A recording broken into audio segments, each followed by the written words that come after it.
ఇప్పుడు సరే మా పార్టీగా మేము చేసేటువంటి ఆందోళనలో మేము మిలిటెంట్‌గా ఉంటాము అంటే దెబ్బలు తినడానికి.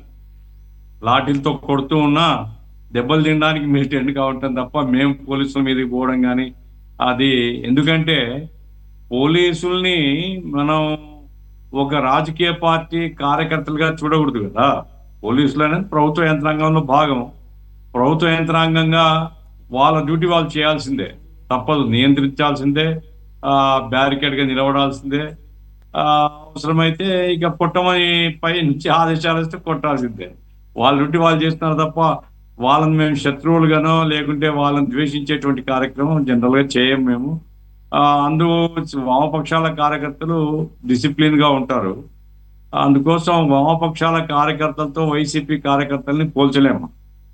నేను ఈ తిరుపతి ఇన్సిడెంట్ నేను చూడలేదు గానీ, అక్కడ శ్రీకాకుళంలో జరిగిన ఇన్సిడెంటు ఆహ్, ఆయన ఎదురుగా నిలబడి అంగిలిప్పదీయడం ఏం కల్చరో నాకైతే తెలీదు. అంగిలిప్పదీసి ఎగురుతుండేటువంటి సన్నివేశాలు.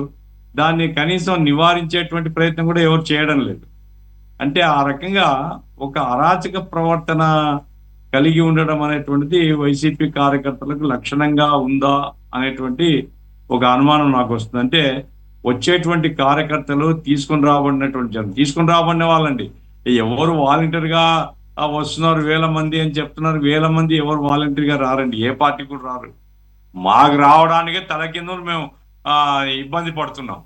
మా కార్యకర్తలు, మా సంఘాల్లో ఉండేటువంటి వాళ్ళు ఆందోళనకు రావాలంటేనే వాళ్ళ నిత్య జీవితము, వాళ్ళ కుటుంబ అవసరాలు ఇవన్నీ చాలా చాలా విషయాల్లో ఇబ్బంది పడుతూ ఉంటారు. అందుకోసం ఏదో వేలాది మంది పని పాట లేకుండా జగన్మోహన్ రెడ్డి వస్తున్నా అంటే చిందులేయడానికి వస్తారనో నేనేం అనుకోవడం లేదు. తెస్తున్నారు జనాన్ని. అది వాళ్ళ స్ట్రాటజీలో భాగంగా ఎందుకంటే వాళ్ళకు ఆ స్ట్రాటజిస్ట్ ఎవరో ఉన్నారు.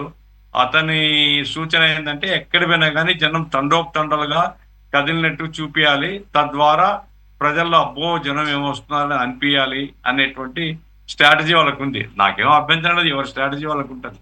కానీ వచ్చేటువంటి కార్యకర్తలు డిసిప్లిన్‌గా ఉండాలి. చట్టానికి లోబడి ఉండాలి. ఎవరైనా ఒకవేళ లాఠీ చార్జ్ చేస్తున్న సందర్భంగా తిరగబడినారు. వాళ్ళు కొడుతుంటే ఈళ్ళు తోసేసినారని అర్థం చేసుకోవచ్చు మనం. మన జంజీలో గూడా పోలీసోళ్ళకి కొంతమందికి గాయాలయినాయి. దాన్ని అర్థం చేసుకోవచ్చు. ఎందుకంటే వేలాది మంది జనం కదిలినప్పుడు పోలీసులు టూ మచ్‌గా వ్యవహరించి ఇప్పుడు ఆడవాళ్ళ మీద దౌర్జన్యం చేయడం ఇట్లాంటివి చేసినప్పుడు ప్రతిఘటన ఇచ్చేటువంటి క్రమంలో జరిగింది అంటే అర్థం చేసుకోవచ్చు. అట్లా కాకుండా అరాచకమైనటువంటి పద్ధతి అనేటువంటిది అది ఏ రాజకీయ పార్టీ కూడా మంచిది కాదు. వైసీపీకి కూడా మంచిది కాదు. అది ఇంతవరకు నేను ఆ పల్నాడు ర్యాలీ సందర్భంగా గాని, లేదా ఇబ్రహీంపట్నం ఆయన పోయిన సందర్భంగా గాని, అట్లాగే మిగతా ఇన్సిడెంట్స్ మొన్న శ్రీకాకుళం ఇన్సిడెంట్ దీంట్లలో ఎక్కడ గూడా ఇది తప్పు అని వాళ్ళ నాయకులు కనీసం వాళ్ళ పార్టీ వాళ్ళకన్నా చెప్పినటువంటి ఉదాహరణ నాకేమి కనపడలే ఎక్కడ. అంటే ఇది చాలా గర్వకారణంగా ఫీల్ అవుతున్నారు. మా వాళ్ళు చాలా ఆహ్, గట్టిగా ప్రతిఘటన చేస్తున్నారు గవర్నమెంట్‌కు. అమితుమి తేల్చుకోవడానికి సిద్ధపడినారు అనే ఆనందంలో మునుగుతున్నారు తప్ప, ఈ అరాచక ప్రవర్తన అనేది రాజకీయ పార్టీలకు మంచిది కాదు. ప్రజలకు చాలా ఇబ్బందులు కలిగిస్తాయనేటువంటిది వాళ్ళకేం అర్థం కావడం లేదు. కాబట్టి ఇప్పుడు మహిళా పోలీసులు మనం మామూలుగా మన మహిళలు ఆందోళన చేస్తున్నప్పుడు మగ పోలీసులొస్తే మనం తీవ్రంగా ప్రతిఘటిస్తాం. "ఏయ్! నువ్వు ఆడ పోలీసులు లేకుండా ఎట్లొస్తావు నువ్వని." మరి వాళ్ళ మీద మనం దౌర్జన్యం చేయొచ్చునా? ఆడ పోలీసుల మీద దౌర్జన్యం చేయొచ్చునా? తప్పు గదా! కాబట్టి డిసిప్లిన్ చేసుకోవడం మంచిది. వైసీపీ పార్టీ సెల్ఫ్ డిసిప్లిన్‌గా ఉండడం మంచిది. ఇక చట్టము దాని పని అది చేసుకొని పోతా అండి. నిజంగా అమ్మాయి ఎవరైతే గాయపడినారో ఆమె కంప్లెయింట్ ఇచ్చినప్పుడు కేసులు రాక తప్పదు. కేసులు పెట్టక తప్పదు. చట్టం తన పని అది చేసుకుంటూ పోవాల్సిందే. రాబోయే కాలంలో ఇదేమైతుందంటే ఒక కార్యకర్తల మధ్య ఘర్షణకు గూడా దారి తీసేది. విజయవాడలో జరిగిన ఇన్సిడెంట్ కూడా తప్పే. విజయవాడలో వాళ్ళు ధర్నా చేస్తుంటే బోండా ఉమ్మ గారు అతిగా ప్రవర్తించారు అనేది అది కూడా తప్పు. ఎందుకంటే 2 శత్రు కూటములుగా ఉండకూడదండి. 2 ప్రధాన రాజకీయ పార్టీలు. ఈ 2 పార్టీలు తమ యొక్క సమస్యల మీద జనంలోకి పోవాలి. జనం ఎవరు డిసైడ్ చేస్తే వాళ్ళే అధికారంలోకొస్తారు. అట్లా కాకుండా అరాచకమైనటువంటి ప్రవర్తన ద్వారా ప్రభుత్వాన్ని మేము శాసిస్తాము అనేటువంటి ధోరణిలో కనుక పోతే అది ఎవరిపైనా తప్పు. అది ప్రభుత్వాన్ని ఆ రకంగా మనం శాసించలేం. అది తప్పు కూడా.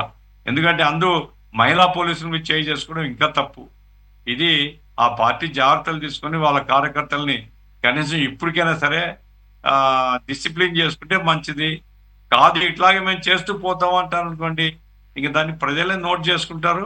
ప్రభుత్వం చర్యలు తీసుకోవాలి. ఎవరు చేసినా ప్రభుత్వం చర్యలు తీసుకోవాలి. ప్రజలు కూడా గమనిస్తారు ఇట్లాంటి అరాచక ప్రవర్తన మాత్రం నేను చెప్పదలుచుకున్నాను.